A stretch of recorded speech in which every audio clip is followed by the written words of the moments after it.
Yeah, we have a really great bond with each other. I don't think it was just because that we won a national championship. I think it was because we genuinely really like each other. You know, we did the same things, with each other on the field. People always try to say, blood, sweat, and tears.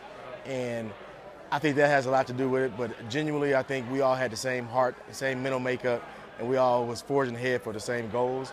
And the national championship was just another thing, another cherry on top.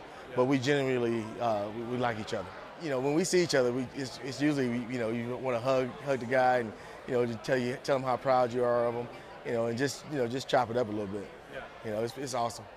It is special, and perhaps it's because of the national championship, but I got to tell you, I appreciate how special it is as time passed, because I talked to guys that we played against, guys who were in school and played high-level college football during our same era, and they have nothing close to what we have in terms of our the brotherhood, the camaraderie, the fellowship.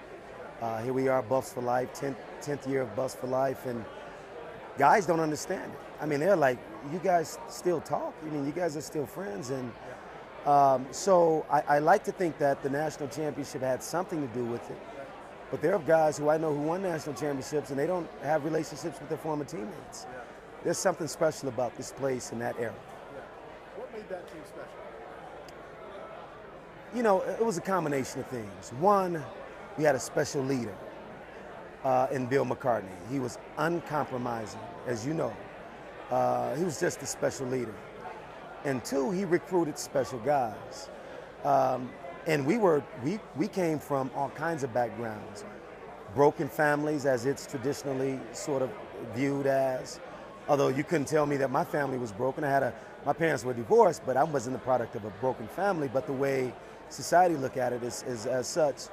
But special guys who bought into something that an incredible, superior leader sort of put out as a vision. I mean, the nerve of Bill McCartney to put out as a goal or his vision to win a championship. I mean, what right did he have to do that at the University of Colorado? But he recruited guys who bought in, who wanted the exact same thing, and the result of it was a national championship.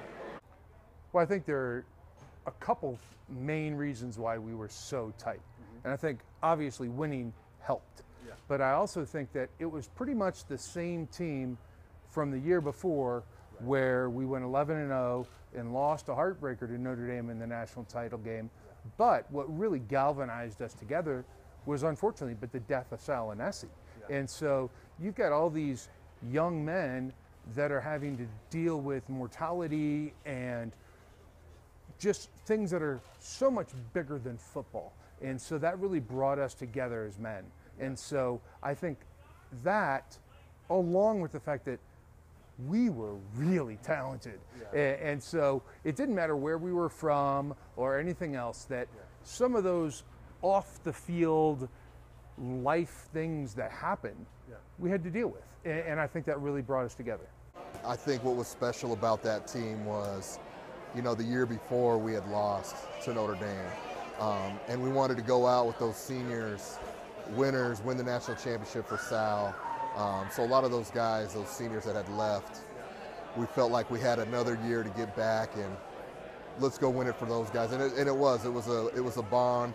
Even those seniors that had graduated the year before, it was kind of a collective win together, even though we didn't get it the year before. So there's something special about that team. And there was definitely some special friendships that still continue to this day. Yeah, I think so. That team in '90, it was a team that, in '89, won a bunch of games. Losing Sal, Hagan emerging as a Heisman Trophy candidate. It was a tight-knit group. It was a lot of adversity that team went through. With a lot of wins, a lot of success. So it was a special group. When we came in as freshmen, we can see it right away. It was a tight-knit group, and they wanted to win for each other. Yeah, absolutely. And even the class before, the senior class of '89, because of what they went through with Sal. But to be the first team to go through a collegiate football season, University of Colorado, win a national championship, how could you not have? Each team has its own special bond, but to throw the national championship on top of all that, just kind of icing on the cake.